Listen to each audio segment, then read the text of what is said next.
My name is Marena Bleech, and I am the director of the Crawford Long Museum. I've been there for about half a year. I really enjoy history. I enjoy local history, Georgia history, and historical artifacts as well. And I also work at a local library, so I get to combine my two passions in the work that I do, history and literature.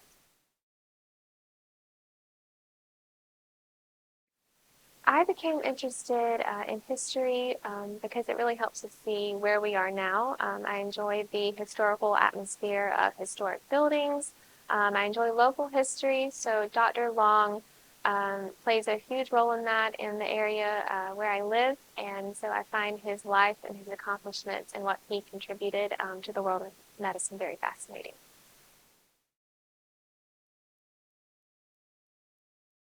The most interesting thing that I've found in learning more about Dr. Long and what his motivations were as a doctor.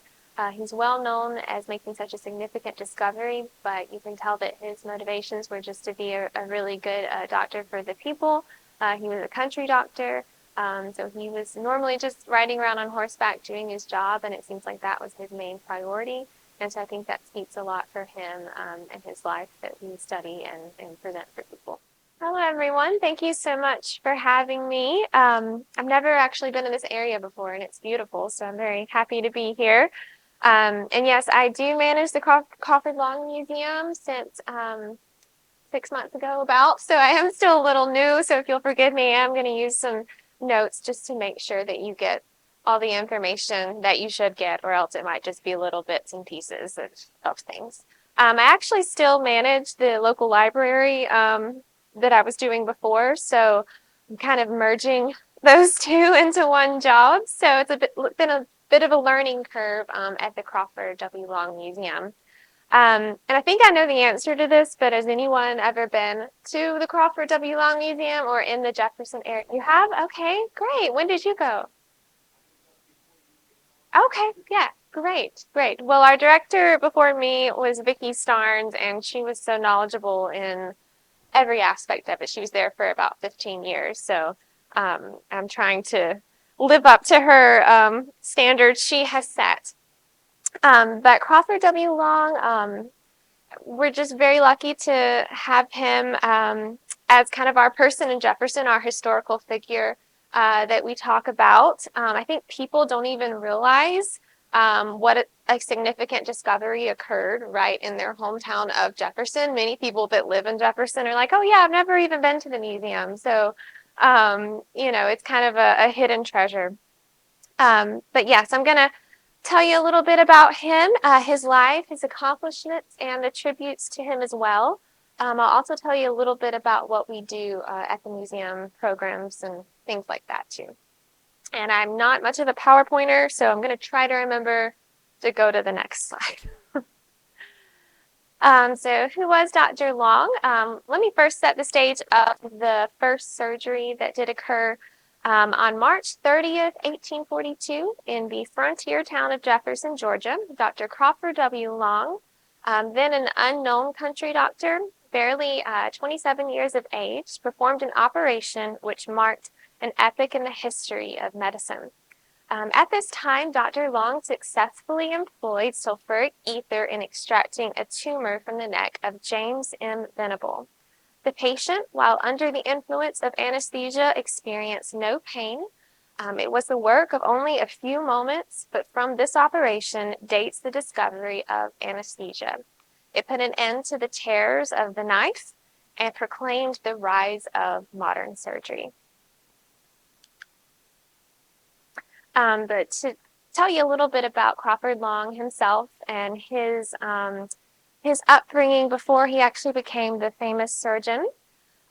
Crawford Williamson Long was born in Danielsville, Georgia, in the Georgia foothills on November 1st, 1815, to James and Elizabeth Long.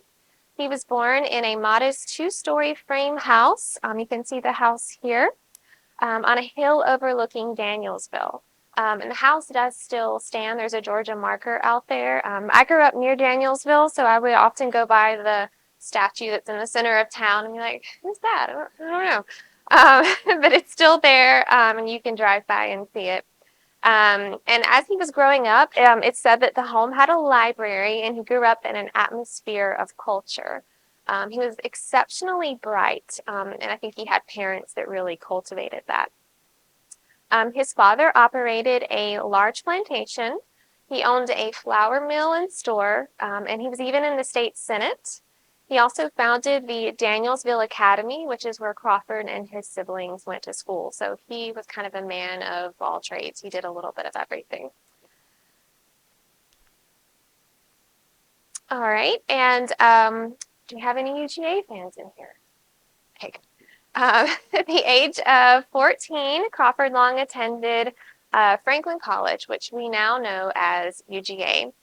He attended as the youngest student admitted and was roommates with Alexander Stephens, the vice president of the Confederacy. Alexander Stephens was actually the oldest student at the time. He eventually graduated in 1835 and decided he wanted to be a physician, specifically a surgeon. While he wanted to attend medical college right away, his father thought he was too young and had him instead study under a doctor in Jefferson, Georgia, whose name was Dr. Grant, as well as teach at the Danielsville Academy that he had too. So he would teach during the week, and then he would go study under Dr. Grant on the weekends. Eventually, he did go to medical school. There's a story of him traveling up to Lexington, Kentucky, on horseback in 1836, which, was still the frontier at that time. There were lots of dangers around him. And he did enroll at Transylvania University in 1838. He actually stayed with Henry Clay for a bit. That was a friend of his father's. He then transferred to the University of Pennsylvania, which had a really good reputation as a medical school. And he graduated in 1839. He spent an extra year walking the halls in a New York City hospital, kind of like a residency now. And then he returned to Jefferson, and that is when he purchased Dr. Grant's practice, the man that he studied under previously. Okay, and so to tell you a little bit, and let me go back and say also how significant his education was at the time, because he was well educated for a doctor, because at the time, much less than half of doctors in America had a formal medical degree. Most were still educated kind of in the apprentice system, so they would just kind of study under someone and we're a doctor. So the schooling and experience he had places him in the top tier of physicians in the United States at that time. So he was a country doctor, but he was not your typical country doctor, which is what made him so unique. And so now we get to anesthesia. So of course we all know what surgeries, well, we don't know, and it's good we don't know what they would be like before anesthesia. Hopefully we don't know. Exactly. Exactly. You can imagine how awful that would be, and I'm sure it was. So of course that was in the minds of surgeons at the time. And I think that was always in the back of Dr. Long's head as well from things we've read from him. He learned about ether in medical school. Ether and nitrous oxide were used as recreational drugs. So like college keg parties made people get silly, and they called these frolic parties. So they would have frolic parties. They also used ether in like traveling shows for entertainment. So it was kind of just used like a drug. Long observed, and he would also partake, I believe, in ether frolics is what they were called, where people would be pretty high on ether and they would fall down. And he noticed that they didn't feel any pain when that would occur. So that's what led to him having the idea of using ether as an anesthetic. So that's where he got the idea to eventually use it in the surgery. You can see a little illustration of what maybe those frolic parties were like. I don't know, maybe they were a little classier than a keg party today. I don't know. This is one of the depictions of the surgery. And the first painless surgery on, as we said, on March 30th, 1842. The patient was James Venable. He was a student at the Jackson County Academy, right nearby where Dr. Long's office was. He had put off surgery. He had tumors on his neck, and he had put it off for the reasons, of course, that everyone put it off at the time. He was dreading it, of course, but he had attended frolics before, and so he was willing to try ether as an anesthetic. So the ether was applied to a towel, which he then would inhale. And so he inhaled the ether before and during the operation. And before the discovery of anesthesia, as we said, surgery was not something you wanted to do. The doctor would actually ring a bell outside the office to notify the town that surgery was about to occur, and they would have strong men come in and hold you down. So you only did it in dire situations. The best surgeon was the fastest, and even then, patients were likely to die from blood loss, infection, or shock.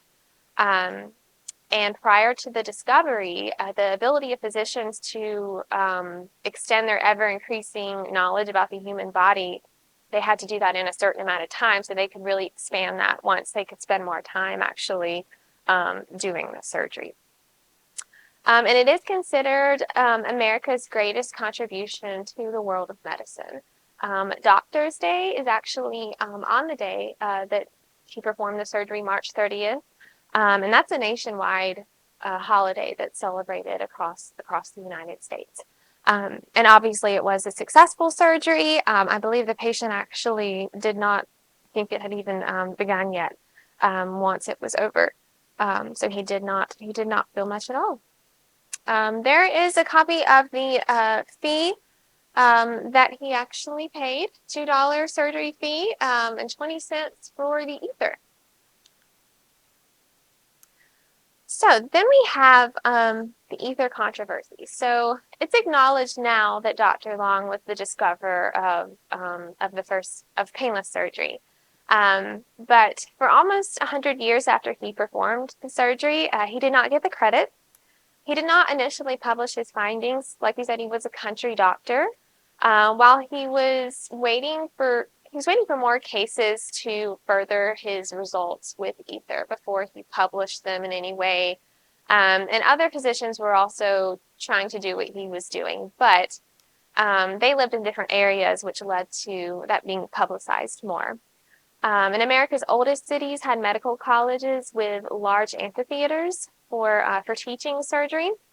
And so that's where three key players in the Boston area would bring attention to the controversy of the ether controversy. But it also caused Dr. Long's successes to eventually receive national attention. So we have three people. Dr. Wells was a dentist in Connecticut. Dr. Charles Jackson was a graduate of Harvard Medical School. And then we have William T. Morton, was a dentist with no formal training. So Dr. Long performed his surgery in 1842, but in 1845, the first public demonstration of a painless surgery was attempted by Dr. Wells at the Massachusetts Hospital of Surgery. It also didn't go well, so it's not like it was very successful, but that was the first public demonstration. But then in 1846, there was another demonstration under specifically ether. The other surgery, I don't believe, was under ether, by a doctor at the request of the dentist Morton. And they did remove a tumor, and then they also did an amputation, a little more serious. And they applied for a patent. They weren't calling it ether. They were calling it another chemical called, they made up a name, I think, Letheon is what they were calling it. And so they actually applied for a patent for that, but it was eventually ruled invalid. So Morton and Jackson both claimed that they were the discoverer of ether, even though they helped each other, but they said the other one was not involved. So they were all kind of trying to get credit for it. So it led to arguing between the three, led to Congress actually getting involved. Congress offered $100,000 to whoever could produce it in a safe, consistent manner, and then they would be deemed the discoverer of anesthesia. In 1854, a senator of Georgia presented information to Congress about Dr. Long's use of ether in the surgery because in the South, he was kind of known for that, at least amongst some important figures and his friends.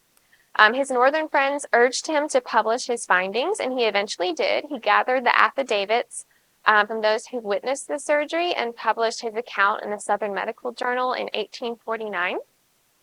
So the discussion continued, but then the Civil War occurred, and that took away attention from it completely, and the $100,000 was never paid to anyone. Someone suggested recently that we should apply to Congress to get that $100,000 for the museum, exactly, because I mean now he is acknowledged as the discoverer.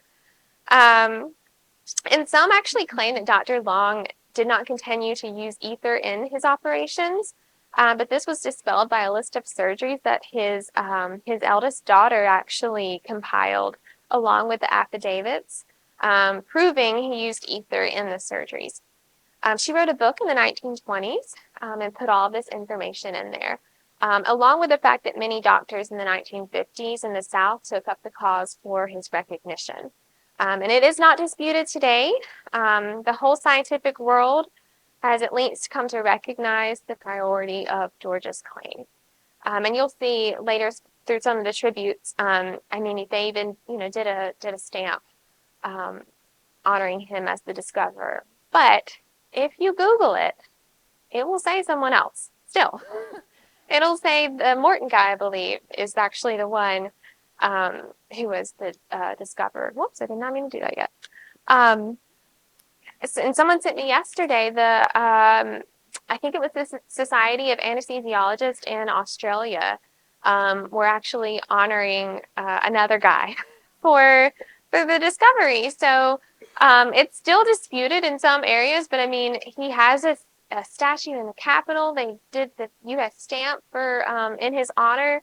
So it's not actually technically right. So, and the arguments went on because about whether scientific discovery includes a public demonstration to the world, because in that respect, Dr. Long was at a disadvantage.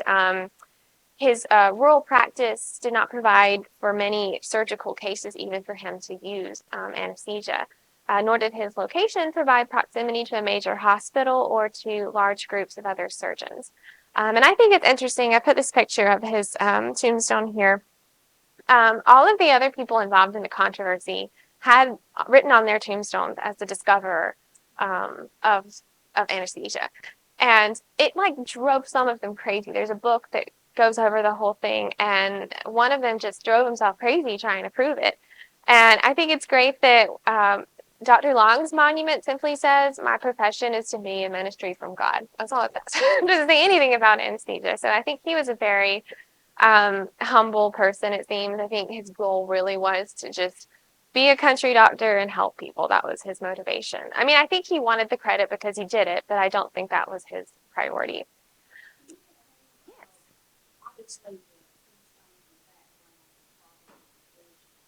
Yes.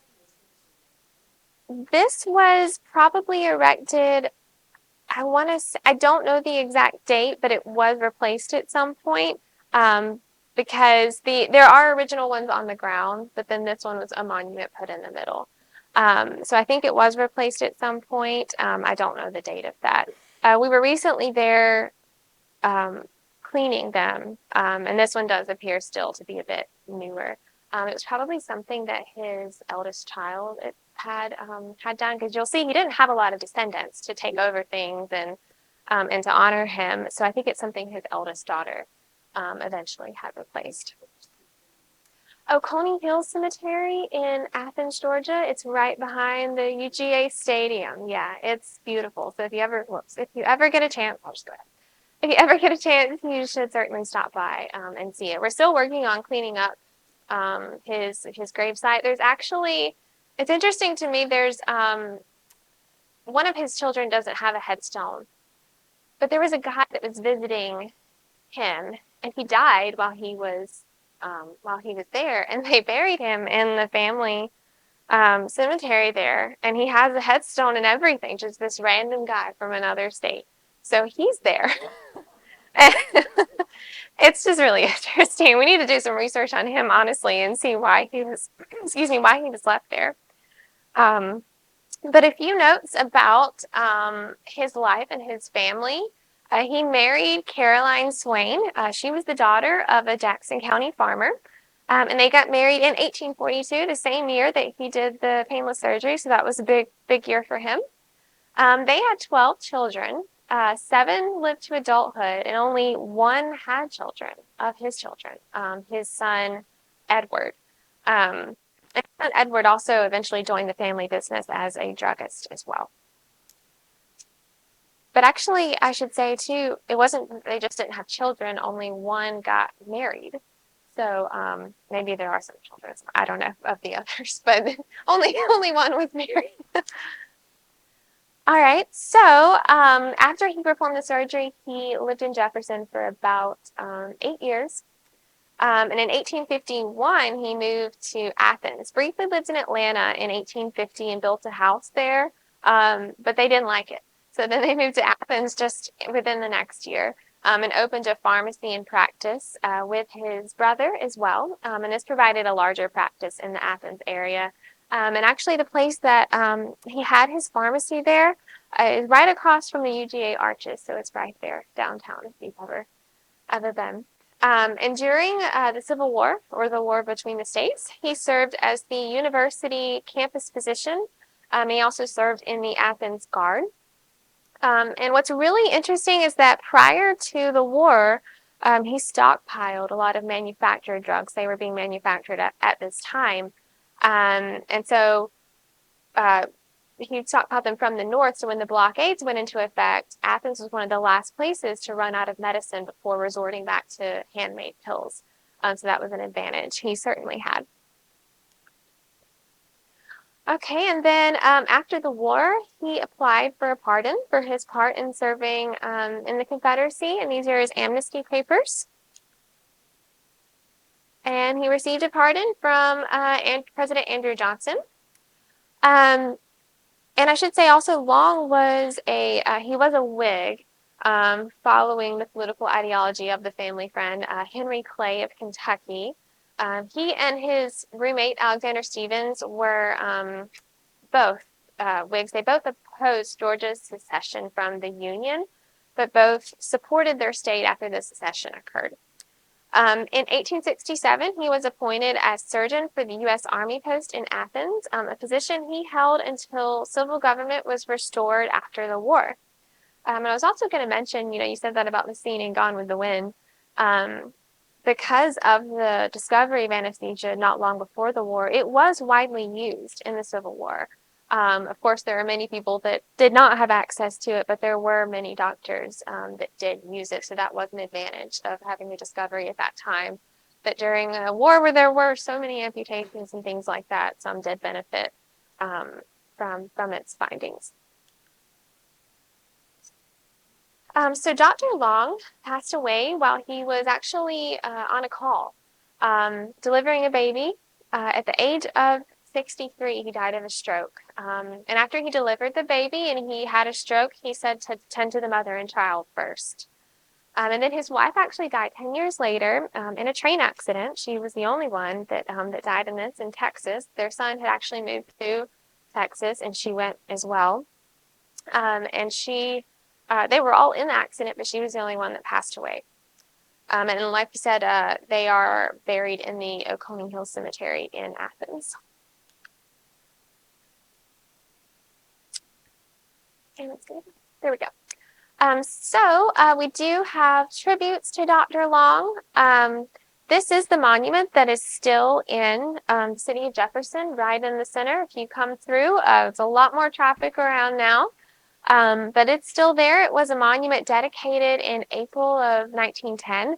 I know one person that was involved in getting this up was Dr. Hardman. He was a governor of Georgia at one point. He was also a physician. He had a hospital in Commerce, Georgia, nearby Jefferson. So he tried to kind of carry along his legacy.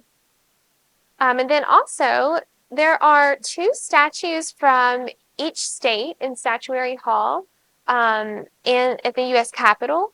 And those two from Georgia, one is Dr. Long, and it was dedicated in 1926, and the other one is Alexander Stevens. So they're roommates again in the state capitol. All right. Oh, I should also say that the one I was talking about at the courthouse in Danielsville is a replica of the one that's actually in the state capitol. And let's see. So I'm sure many of you have been to Atlanta, and you've heard of Emory now. But they initially renamed a sanatorium there as Crawford W. Long Memorial Hospital in 1931. And it was that way for a long time until 2009 when they renamed it as Emory at Midtown. So original. But it still has the original sign on the hospital there that you can still see if you go to that area. And they have little exhibits throughout the hospital as well for Crawford Long. Let's see. So then we do have the stamp.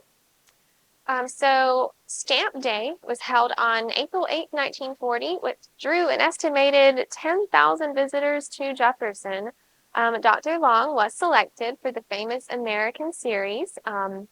So yes, he was chosen for that series, which to me just confirms that he was recognized, at least by our country, as the founder of anesthesia. So then we have the Crawford Long Museum.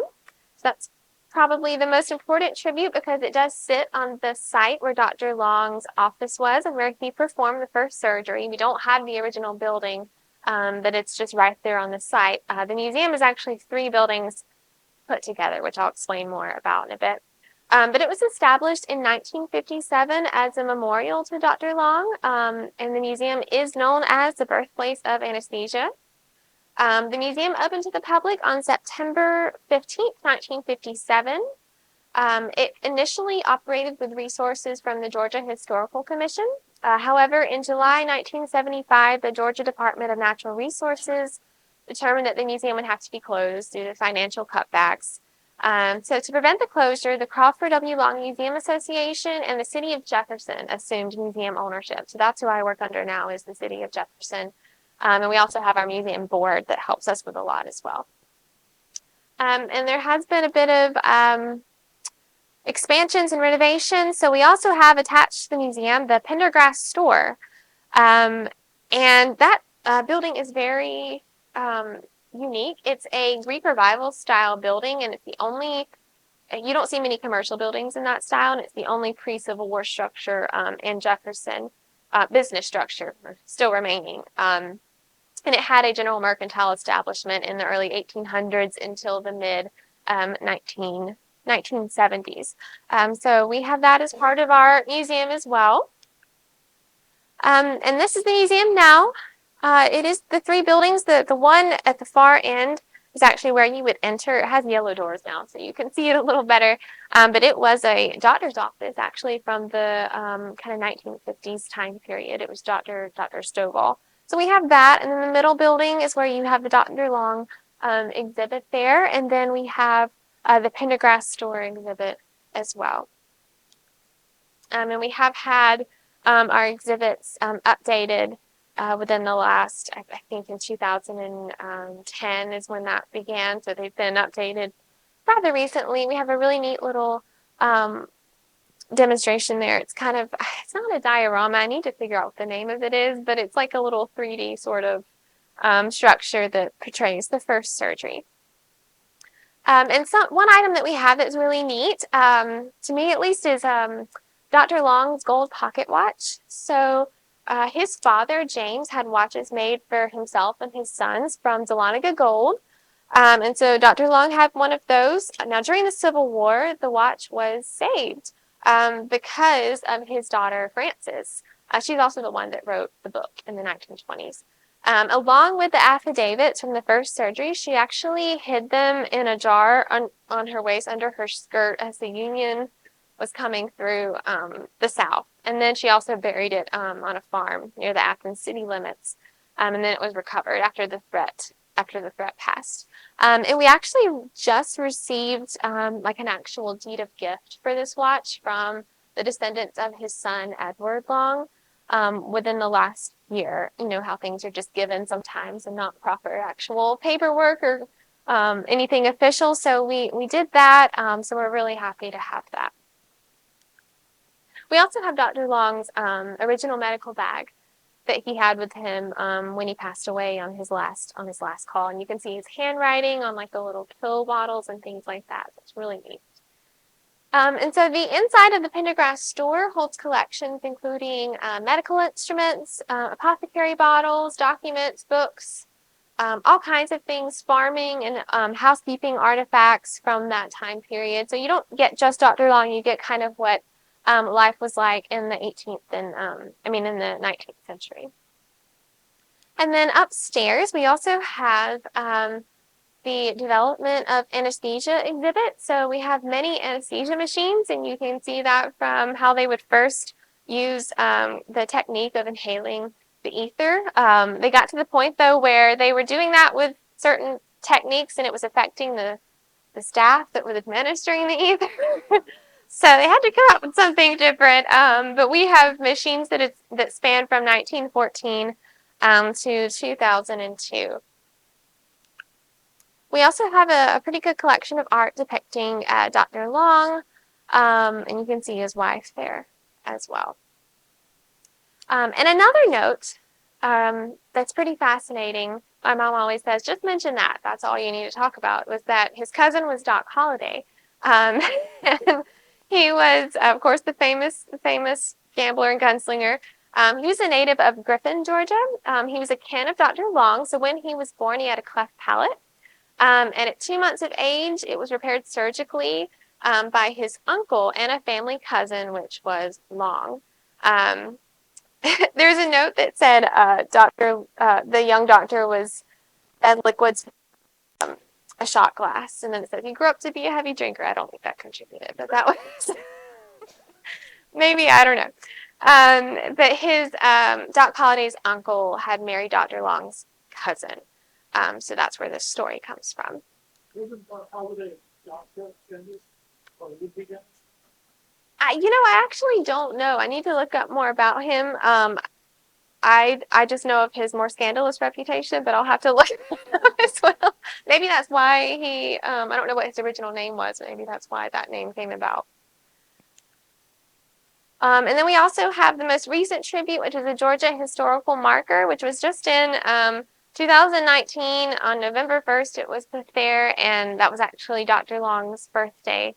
And we have someone that portrays Dr. Long for us as well. And then just to tell you a little bit about some of the things that we do, we have after-hours workshops. Recently had mixology at the museum, which kind of told of the herbal techniques of making drinks as well. And then things just like that get people in the doors, paintings, different things like that they wouldn't have an opportunity to do otherwise. This is my favorite thing we did this last year, which was Flapper to Mod. So we had someone come in and talk about vintage clothing from the 1920s to the 1960s, which was really interesting, kind of a political perspective as well. So that was fun. We have kid-friendly programs. We have history camp every year. I think I saw that you guys might do that here too, but we had this one this year, and then we also have Santa every year. It's kind of an old-fashioned free opportunity for people in the community. We also have Haints and Saints, which is our fundraising venture every 2 years. Our museum board puts that on along with the local theater. Originally, it was a cemetery tour where they would tell stories of local figures in Jefferson, but this year it was expanded into a bus tour. And that provided for more people to take part in it, as well as tell a wider history of Jefferson. They can go a little more to different places and cemeteries. So that's a really neat. Right. Right. Initially, it was just the one, but then there are other ones, like near one of the African American churches nearby that has a cemetery. They were able to tell a story from there. And then from the local cotton mill that it's being renovated now, but it has a really neat history. So they're able to have someone there and tell a little bit of history. So it just kind of widened the opportunity. You don't want to tell the same things over and over from the same cemetery. So it was a really neat change. And of course, we have school tours as well. We currently are the portrait you see behind, that was Vicki, our former director. We just received all the funds we need for a portrait restoration of this one. It's from 1926, I believe, based on a crayon sketch of Dr. Long.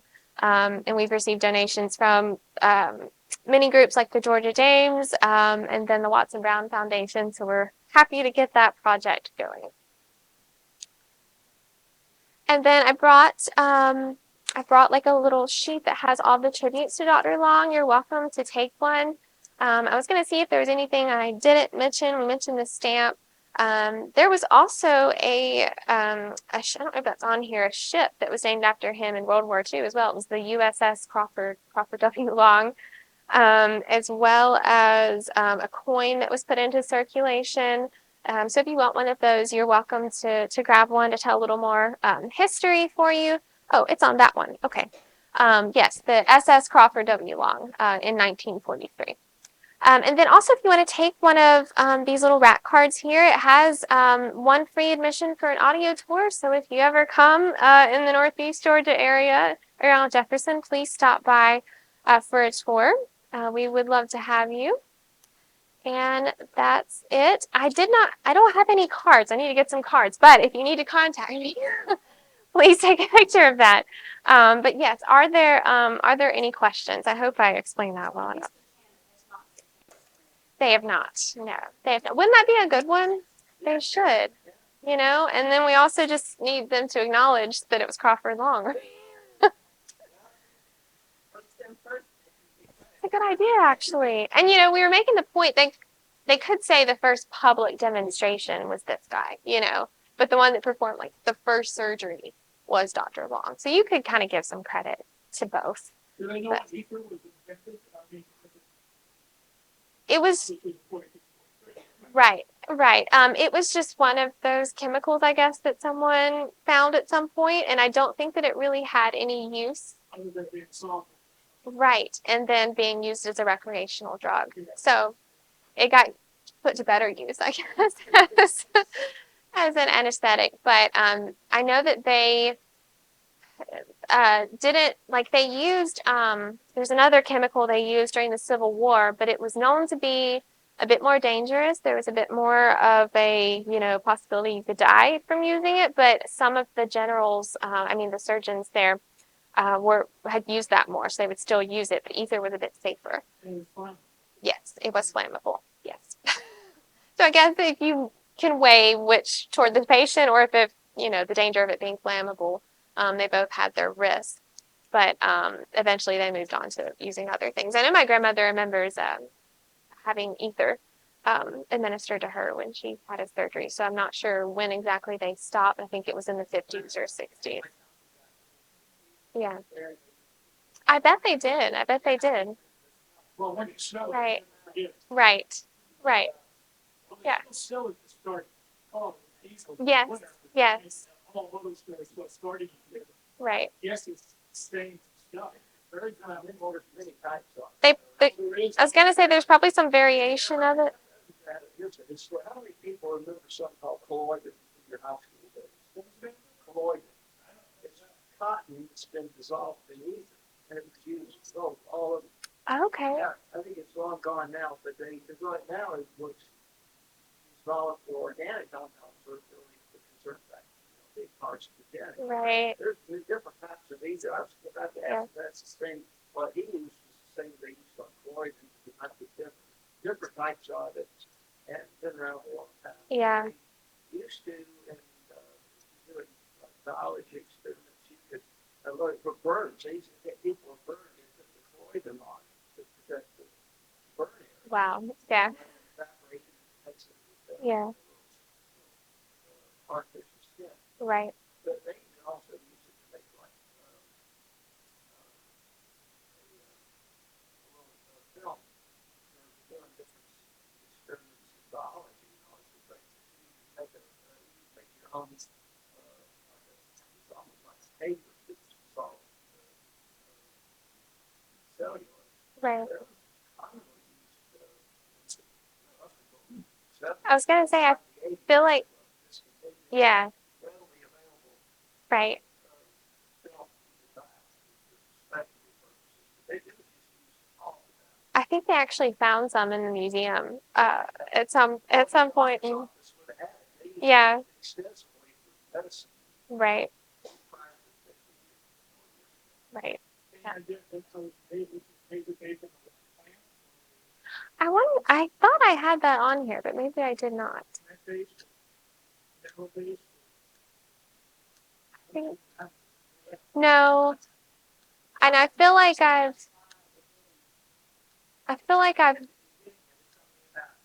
know I had the definition of anesthesia, but I don't know if I had that. Because I've read it somewhere, but I obviously need to do some more research into how it actually comes about.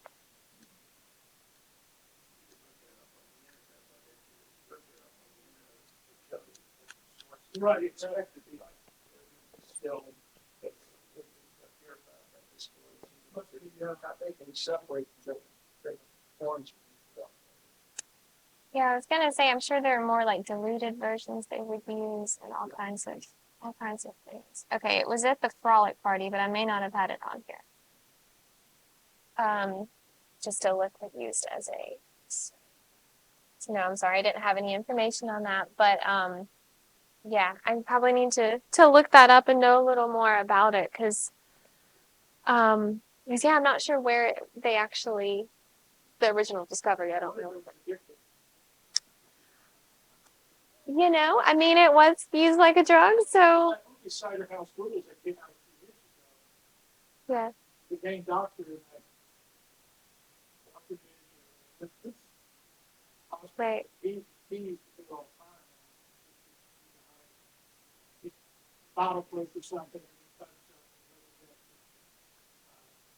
That's the first time I ever saw yeah, anybody really use it. right. He used it like a drug. Which I guess anything used like a drug can be addictive. So Big difference is substances can be used psychologically right, or physically, yeah, or both. yeah, Probably, I would think that's probably not got enough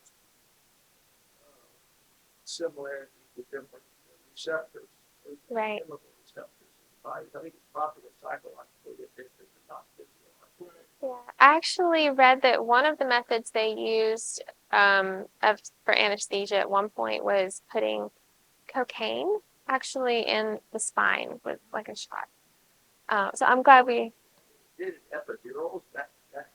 Well, this was years later, I guess, when they were trying different methods, But How much when they started that? yeah, yes, and I'm glad we moved away from that. Yes. Most of them live in the Tennessee area. I know that's where the descendants of his son Edward Long live. But there are some more distant, like nephews and nieces that live in the Athens area. They actually met us at the Coney Hill Cemetery to take part in our grave cleaning. And we're doing some more research on the family.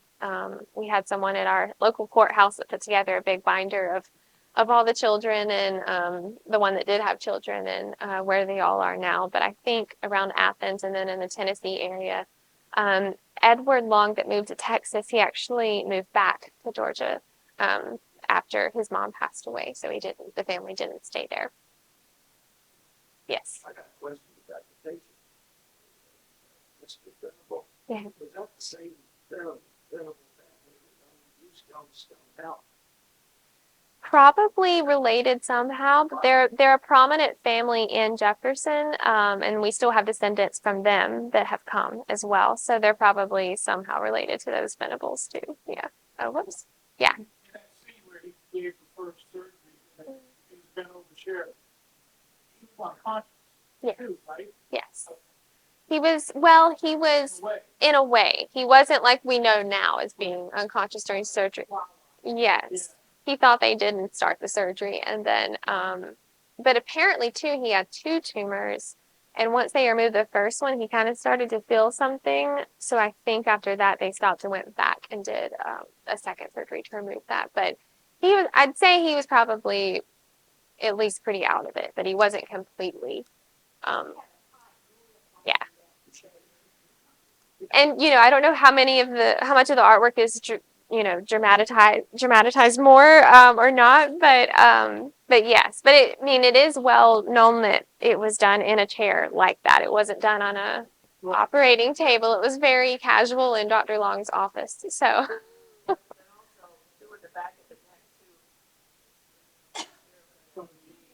probably so. Yeah. Yes. Yes. Right, when is the museum open? We are open Tuesday through Saturday, from 10 to 5 during the week, and then on Saturdays from 10 to 4. And sometimes we have special events too. So if you want to, we have like freebie Fridays on certain Fridays of the month where it's free admission.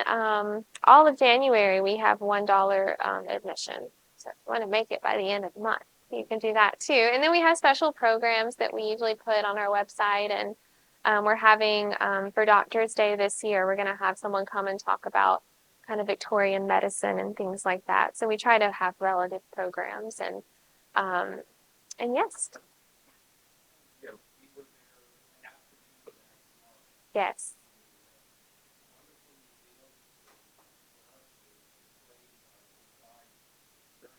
Good, good. Right, right.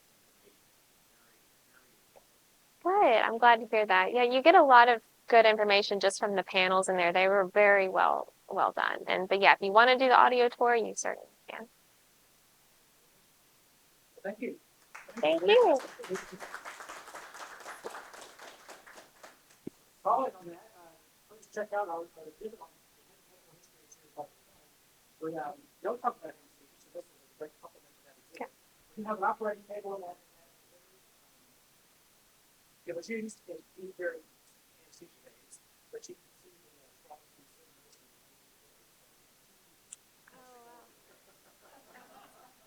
Thank you all for coming out this afternoon, and we'll see you next time. Thank you. Thank you.